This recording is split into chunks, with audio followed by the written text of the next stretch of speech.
Everyone, welcome back to my channel. তোমরা সবাই কেমন আছো? আশা করি ভালো আছো। আমিও ভালো আছি। এই গল্পটি একেবারে লাস্ট পর্যায়ে চলে এসেছে, কিন্তু প্রবলেম অবশ্যই ক্রিয়েট হয়েছে। আমার ফোন থেকে সব রকম অডিও মিউজিক ডিলিট হয়ে গেছে, তাই কোনো রকম কোনো মিউজিক আমি আমার ভয়েসের সাথে অ্যাড করতে পারছি না। অবশ্যই সেটা আমার ভালো লাগছে না, যেহেতু এতদিন সেটা করেছি। তো কিছু করার নেই, ভালো থেকো, টাটা। এই, আমি তোমার বউ না তোমার স্টুডেন্ট, যে এভরি টাইম পড়ার কথাই বলো? কই, কখনো তো রোমান্সের কথা বলোই না।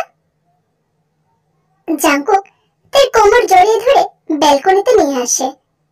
তাই একগাল হেসে দেয়। ব্যালকনিতে চাঁদের আলো, তাই চট করে লাইটটা নিভিয়ে দেয়। বলছি যে বড়বাবু, ইলেকট্রিক বিল বাড়িয়ে লাভ নেই, তাই না বলো? বউ, তুমি কিন্তু দিনকে দিন দুষ্টু হয়ে যাচ্ছ। জাঙ্কুক তাকে কোলে বসিয়ে দিল। নাও, আজকে পড়তে মন চাইছে না, তাই তুমি আমার বউ। তুই জাঙ্কুকের গলা জড়িয়ে ধরল। সত্যি তো আজ পড়তে বলবে না তো? আজ বলবো না, কিন্তু কাল থেকে পড়তেই হবে, কারণ সামনে তোমার সেমিস্টার। সেটা মাথায় রেখো প্লিজ। তুই জাঙ্কুককে জড়িয়ে আছে, আর জাঙ্কুক এক হাতে জড়িয়ে রেখে অন্য হাতে কফিতে চুমুক দেয়। তারা দুজনে খুব খুশি। তাদের সুখগুলো সবসময় মুখে প্রকাশ পায়। তুই জাঙ্কুকের বুকে আঁকি বুকি করতে করতে বলল, বড়বাবু, আমার না একটা কথা ছিল। জানি বউ। তুই অবাক হয়ে বলল, আমি কি বলতে চাইছি তুমি কি করে জানো? আমি জানি তুমি কিছু বলতে চাইছো, কিন্তু কি সেটা জানি না। কি সেটা তুমি এখনই বলবে? বড়বাবু, আমরা হানিমুনে যাব না? জাঙ্কুক তো বড় বড় চোখ করে তাকালো। তের মাথায় রোমান্স হানিমুন ছাড়া কি কিছুই থাকে না? জাঙ্কুকের রিঅ্যাকশন দেখতে আবার বলে উঠল, আমি আর কিছু জানি না, যেতে হবে মানে যেতেই হবে, আর কিছু শুনবো না আমি। জাঙ্কুক আরো অবাক হলো, এই মেয়ে কাঁদছে কেন?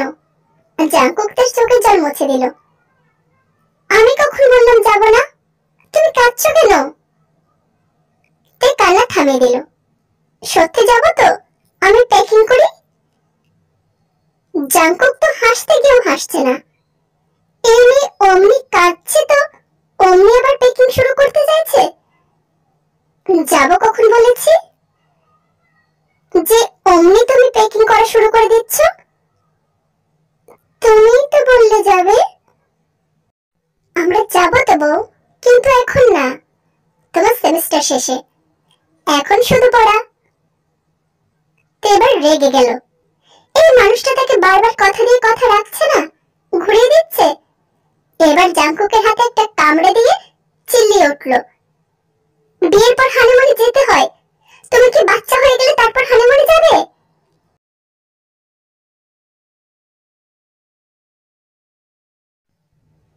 চারপাশে চোখ ঘোরাতে দেখা গেল হাজারো জ্যাম। জিমিন বিরক্ত হয়ে অটো চালককে ভাড়া দিয়ে নেমে পড়ল। রাস্তায় সারি সারি গাড়ির পাশ কাটিয়ে কয়েক মিনিটের ব্যবধানে কলেজের গেটের সামনে পৌঁছালো। তেও হয়তো এতক্ষণে পৌঁছে গেছে, কারণ জাঙ্কুক থেকে এ জ্যামের কারণে একটু আগে এসে নামিয়ে দেয়, নইলে যে তার অফিস যেতে লেট হয়ে যাবে। জিমিন থেকে ফোন করতে রিসিভ করলো। আমি কলেজের ডান সাইডে আছি, তুই চলে আয়। জিমিন ডান সাইডে কিছুটা যেতে থমকে গেল। সে কি সত্যি দেখতে পাচ্ছে নাকি ভুল? কয়েকবার চোখের পলক ফেলল। না, সে সত্যি দেখছে। তার সামনে সুকা দাঁড়িয়ে আছে। জিমিনের চোখে জল, ঠোঁটে হাসি। একটু একটু করে এগিয়ে যেতে লাগলো। আজ মনে হয় তার থেকে খুশি আর কেউ নেই। জিমিন সুগার সামনে গিয়ে দাঁড়ালো। সুগাও কিছুক্ষণ জিমিনের অশ্রুসিক্ত নয়নে চেয়ে রইল। চোখের তৃষ্ণা মেটালো। জিমিন সুগার গালে হাত দিতে গেলে সুগা অন্যদিকে তাকে গম্ভীর হয়ে বলল, তে তুই কাউকে স্পষ্ট জানিয়ে দে আমি তার সাথে কথা বলতে চাই না। জিমিনের হাত অমনি থেমে গেল। এবার শব্দ করে কেঁদে উঠল। কেন তুই কথা বলতে চাস না? আমি কি অন্যায় করেছি? তুই জানিস আমার। তে তুই বলে দে, এসব কান্নাকাটি দেখতে আমি এখানে আসিনি। নেহাত বাপি খুব জোর করেছে, তাই এখানে এডমিশন নিয়েছি, ব্যাস। জিমিন কাঁদতে কাঁদতে হেসে দিল। তার ভাবনা ঠিক হয়েছে। ও কোথাও না কোথাও ভেবেছিল সুগা এবার নিশ্চয় তার বাবার কাছে থাকতে চলে আসবে, আর সেটাই হয়েছে। তে এদের দুজনের অবস্থা দেখে মিটমিট হাসছে। আমি কাউকে কিছু বলতে পারবো না, আই এম রিয়েলি সরি। সুগা তের দিকে তাকিয়ে বলল, আমি কাল রাত থেকে খাইনি কিছু, চল ক্যান্টিনে যাই। তে কিছু বলার আগে জিমিন বলে উঠল, আমি টিফিন এনেছি। সুগা এবার তের হাত ধরে নিল। আমি তোর হাতেই খাবো তে, চল। তে এবার চিল্লিয়ে দুপা পিছিয়ে গেল। ও গড, আজ আমি আর এখানে থাকতেই পারবো না। আমি কিছু জানি না বাবা, তোদের ব্যাপার তোরা নিজেরাই মেঠা, আমি চললাম, বাই। বলতে বলতে তে অদৃশ্য হয়ে গেল সামনে থেকে। তে যেতে যেতে হাসছে, কারণ অনেক কষ্টে তে আর তার মামি মিলে সুগার রাগ ভাঙিয়ে এখান অব্দি এনেছে। এবার জিমিনই সব ঠিক করবে। এই দুজনই যে তার খুশির কারণ। সুগা থেকে ডেকেই চলেছে, আর জিমিন সুগাকে পর্যবেক্ষণ করছে। ছেলেটা কেমন শুকিয়ে গেছে এই কিছুদিনই, চুলের কি অবস্থা হয়েছে। হয়তো সুগা তার থেকেও বেশি কষ্টেই ছিল। জিমিন সুগার হাত ধরে টেনে নিয়ে যেতে যেতে বলছে, আমার উপর রাগ করে না খেয়ে যে নিজের অবস্থা বেহাল করেছিস, তার শাস্তি তুই পাবি। সুগা এতদিন পর জিমিনকে চোখের সামনে দেখে তার একটু স্পর্শ পেয়ে ক্ষণিকের মধ্যেই চোখ মুখ চিকচিক করে উঠল। সে চাইছিল জিমিন তার রাগ ভাঙাক, তাকে আগের থেকে অধিক ভালোবাসা দিক। জিমিন তাকে কলেজের বাইরের ছোট্ট পার্কে নিয়ে গেল। সুগাও নিঃশব্দে তার পেছন পেছন গেল। জিমিন তার দেওয়া জামা পরে আছে, মুখটা মলিন। সে জানে জিমিনকে একটু বেশি কষ্ট দিয়ে ফেলেছে সে, কিন্তু তারও তো কত কষ্ট হয়েছে। দুজনে বেঞ্চে বসলো, তবে জিমিন খুশি মনে টিফিন বের করছে, আর সুগা মুখ ঘুরে বসে আছে। জিমিন চামচ দিয়ে চামচ সুগার মুখের সামনে ধরলো। নে তাড়াতাড়ি হা কর। না, খাবো না, আর তোর সাথে তো আমার কোনো কথাই নেই। ঠিক আছে, কথা বলতে হবে না, খেয়ে নে। না খেয়ে নিজের যত্ন না নিয়ে কি অবস্থা করেছিস। এতক্ষণ আটকে রাখা অভিমান কান্না সব এসে উপচে পড়ল সুগার মধ্যে। সে অবুঝ, প্রচুর অবুঝ। তাকে শুধু জিমিনই বোঝে, তাকে শুধু জিমিনই চেনে। এতগুলো দিনে প্রত্যেক সেকেন্ডে তাকে মনে করে কখনো চোখের জলে তো কখনো ঘুমড়ে কাটিয়েছে। সেদিন সারাক্ষণ রোমলক করে কেঁদে কেটে জ্বর এসেছিল সুগার। তার কান্না যেন কেউ না দেখে, সেই জন্য কদিন বাড়ি থেকে বের হয়নি। সবাই যে দেখলে হাসতো, বলতো ছেলেরা আবার কাঁদে নাকি। কিন্তু সত্যি কি সেটা? ছেলেরা কি কাঁদে না? কখনো কাঁদে না। তারাও কাঁদে, প্রচুর কাঁদে। প্রিয় কিছু দূর হলে তাদেরও বুক ফাঁকা হয়ে যায়। হ্যাঁ, সেটা সবার সাথেও হয়েছে। মা ছাড়া সে পৃথিবীতে শুধু জিমিনকে ঘিরেই বাঁচতে চায়। তার থেকে দূরে থাকা খুবই বেদনাদায়ক তার কাছে। কিন্তু তার যে প্রচুর অভিমান হয়েছে। সুগা অভিমানী চোখে জিমিনের দিকে তাকালো। কেন সেটা আবার তোকে বলতে হবে বল? এতটাই পর হয়ে গিয়েছে যে তুই আর সেটা বুঝতেই পারছিস না? বাহ। জিমিন এবার শব্দ করে কেঁদে সুগার গলা জড়িয়ে ধরল। সুগার চোখেও জল। সুগাও জিমিনকে শক্ত করে জড়িয়ে ধরল। তুই খুব খারাপ জিমিন, খুব খারাপ। আমাকে পুরো পাগল করে দিয়েছিস। দেখ, রাগ করেও শান্তি পাইনি। তোর টানে ছুটে এসেছে এই শহরে, এই অচেনা শহরে চেনা মানুষটার জন্য। কিন্তু তুই আমাকে পর করে একা ফেলে এসেছিলি। দেখ, একবারও আমার কথা ভাবিসনি, একবারও না। সত্যি আমি পর? আমার কথা একবারও ভাবলি না? জিমিন এবার কাঁদতে কাঁদতে বলল, তুই পর হয়ে গেছিস নাকি তুই আমাকে পর করে দিয়েছিস? গত 1 মাস পর আমার কথা মনে পড়লো, তাই না তোর? আমি না হয় তোর কথা ভাবিনি, কিন্তু তুই কি করলি বল? জানিস, তোকে বারবার ফোন করে শুধুই ফোন সুইচ অফ পেয়েছি।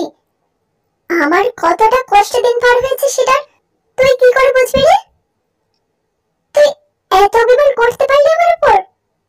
আমার সাথে এতদিন কথা না বলে থাকতে পারলি কি করে রে সোগা? সোগা এবার জিমিনকে ছেড়ে মুখ অন্যদিকে ফিরিয়ে রাখলো। শুধুমাত্র সেই জানে কেমন ভাবে দিন পার করেছে। তের আর তার মামি অনেক বুঝিয়েছে, তবে রাগের বশে এতদিন সে আসেনি। শেষে না পেরে পিসিকে নিয়ে তার বাবার কাছে থাকতে এসেছে, শুধুমাত্র প্রেয়সীর কাছে শান্তি পাবে সে আশায়। জিমিন চোখের জল মুছে নিল। এবার তো ভালো করে কথা বল, একবার ভালো করে তাকা আমার দিকে। আচ্ছা, আমার দিকটা একবার ভাব। মা বাবা এখানে চলে আসছিল, তারা কি আমাকে ওখানে একা রেখে আসতো? সোগা এবার রেগে গেল। কেন? আমি ছিলাম না ওখানে? সোগার উত্তরে জিমিন হতাশ হলো। এই ছেলেটা শুধু বয়সে বড় হচ্ছে, বুদ্ধি তো এখন হাঁটু নিচে। তুই ছিলিস, বাবা তোর কাছে আমাকে রেখে আসতো, এটাই বলতে চাইছিস তুই? হ্যাঁ। তুই আমাকে কোন পরিচয়ে তোর কাছে রাখতিস? কেন? তুই আমার... সোগা থেমে গেল। সত্যিই তো, সে কোন পরিচয়ে রাখতো তাকে তার কাছে? জিমিন হেসে সোগার গালে হাত রাখলো। যা হয়েছে ভুলে যা, আর কখনো তোর থেকে দূরে যাব না, আই প্রমিস।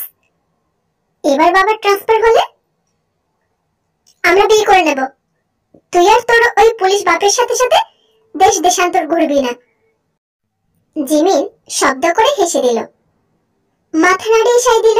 সুগা যেন এবার শান্তি পেল, তাই বেশ সিরিয়াস হয়ে বলল, আর 2 বছর, হ্যাঁ আর 2 বছর পর কিন্তু আমরা বিয়ে করেই নেব জিমিন।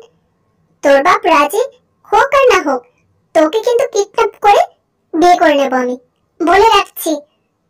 জিমিন সুগার মুখের সামনে চাউমিন ধরতেই সুগা আপন মনে খেতে লাগলো। কিডন্যাপ করতে হবে না, তুই আমার শ্বশুর মশাইকে নিয়ে বাড়িতে আসবি, দেখবি বাবা রাজি হয়ে যাবে। সুগা কি শুনছে কিনা কে জানে, সে তো আপন মনে খাচ্ছে, যেন সবগুলো ঝাঁকঝাঁক বেঁধে উড়ে আসছে তার কাছে। সে এখন থেকে বিয়ের স্বপ্ন দেখছে, কিছুতে আর জিমিনকে দূরে রাখবে না সে, আর কোনো অজুহাতে না। বাইরে এই অসময়ে বৃষ্টি হচ্ছে, আর গাড়ির ভিতরেতে বিরক্তি নিয়ে জাংকুকের বাহু বন্ধনী হয়ে আছে। তা বেশ বিরক্তি নিয়ে জাংকুকের দিকে তাকাচ্ছে, আর জাংকুক ডোন্ট কেয়ার ভাব নিয়ে এক মনে ড্রাইভ করছে। তারা দুজনে এখন জেহবদের বাড়ি যাচ্ছে। অনেকগুলো দিন লিসার সাথে দেখা করতে না পেরে মন ভালো নেই। সবেমাত্র পরীক্ষা শেষ হয়েছে, তাই এখন ফ্রি হয়েই যে ভাইনা ধরে যেতে, তাকে তার দিদির কাছে নিয়ে যেতেই হবে। জাংকুক আর না করতে পারলো না। কিন্তু এই মুহূর্তেতে প্রচুর রেগে আছে। কারণ হলো সে গাড়ির জানলার বাইরে হাত দিয়ে বৃষ্টির জল ছুঁয়ে দেখবে, কিন্তু জাংকুক তাকে টেনে বুকের কাছে চেপে ধরে রেখেছে। তুমি একটা বজ্জাত লোক, আমাকে খুব জ্বালাতন করো, আমার মন মতো কিছুই করতে দাও না, আমার একটা কথাও শোনো না। জাংকুক হাসলো। আর কি কি বলতে চাও বলো বউ, আমি মন দিয়ে শুনছি। কিন্তু একটা প্রশ্ন ছিল, আমি তোমার কোন কথাটা শুনি না? দেখো, তুমি আজ বললে দের সাথে দেখা করতে, আমি কিচ্ছু না বলে নিয়ে যাচ্ছি।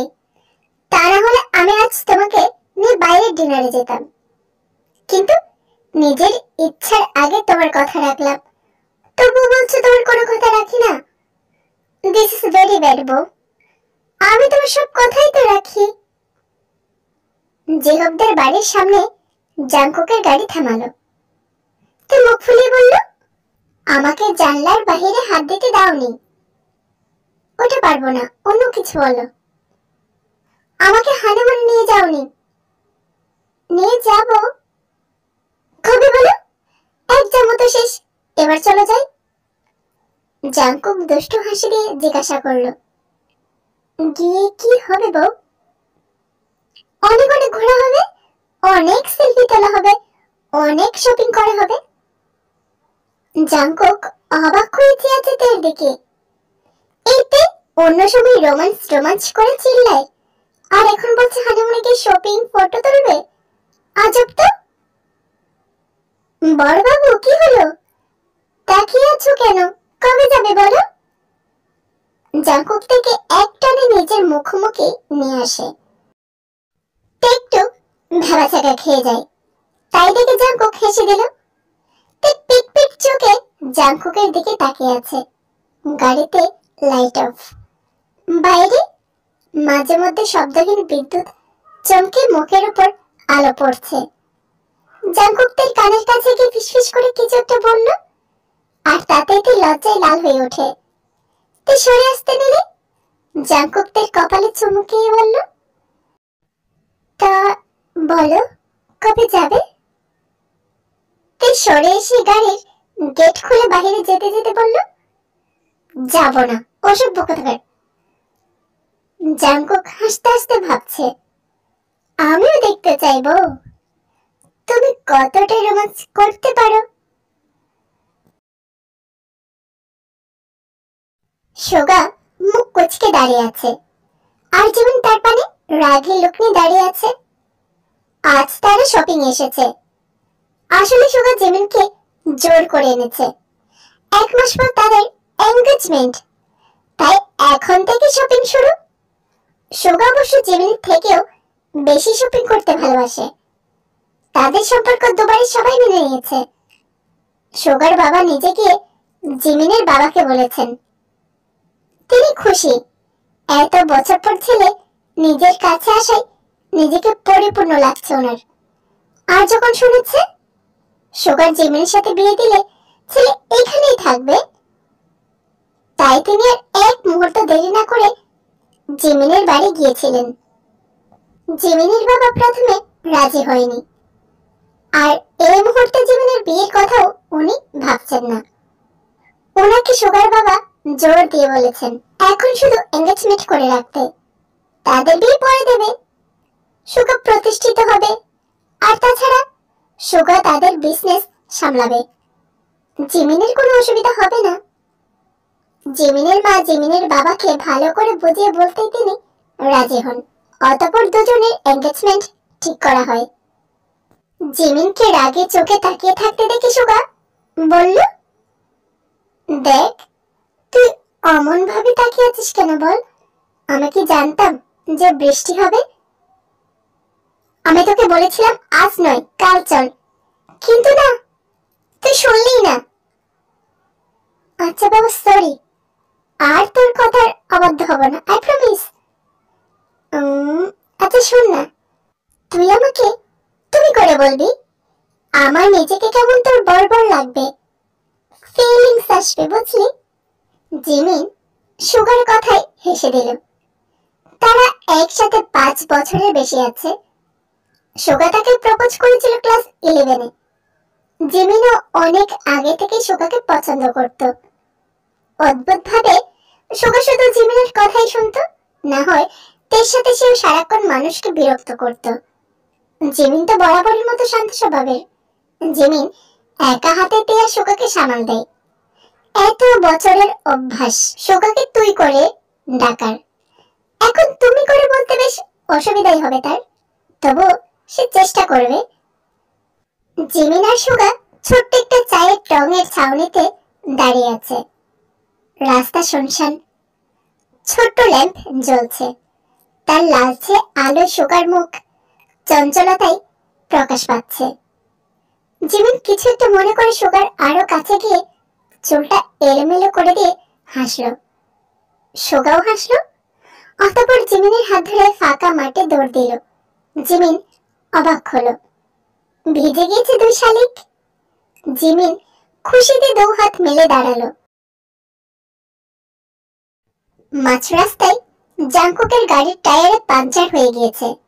সে থেকে বসতে বলে নিজেই বৃষ্টি মাথায় নিয়ে বেরিয়ে পড়েছে। শুনশান রাস্তা, দোসারিতে গাছ। এখানে মেখানিক পাবে না, তাই নিজেকে এখন টায়ার চেঞ্জ করতেই হবে। কিন্তু তে কি আর বসে থাকার নেই? সে সুযোগ বুঝে গাড়ি থেকে নেমে পড়েছে। অনেকক্ষণ থেকে সুযোগ খুঁজছিল বৃষ্টিতে ভিজবে বলে। জিহকদের বাড়ি থেকে তারা 1 ঘন্টা আগে বেরিয়েছে। পিছনে উকি দিয়ে দেখলো জাংকুক ব্যস্ত। তাই দেখে নিঃশব্দে কিছুটা গিয়ে দুহাত বাড়িয়ে দাঁড়িয়ে বিস্তর হাসলো সে। তারপর দু চোখ বন্ধ করে অনুভব করতে লাগলো বৃষ্টির শীতল স্পর্শ। পরনের শাড়ি ভিজে গিয়ে লেপ্টে আছে শরীরে, আর তো মন দিয়ে বৃষ্টিতে ভিজছে। জাংকুক টায়ার লাগিয়ে সামনে এসে জানলা দিয়ে তের সিটের দিকে তাকালো, কিন্তু তাকে দেখতে না পেয়ে চমকে উঠল। তড়ি ঘড়ি সামনে এসে দেখলো তে কিছুটা দূরে ভিজে একাকার হয়ে আছে। জাংকুক দ্রুত এগোতে গিয়েও হঠাৎ থেমে যায়। হঠাৎ কেমন যেন নেশা লেগে যাচ্ছে চোখে এই বৃষ্টি কন্যাকে দেখে। বুকে যে শব্দ হচ্ছে তা যেন স্পষ্ট শুনতে পেল। ধীর পায়ে তের সামনে এসে দাঁড়ালো। তারপর তার মুখটা দোবাতে আগড়ে ধরলো।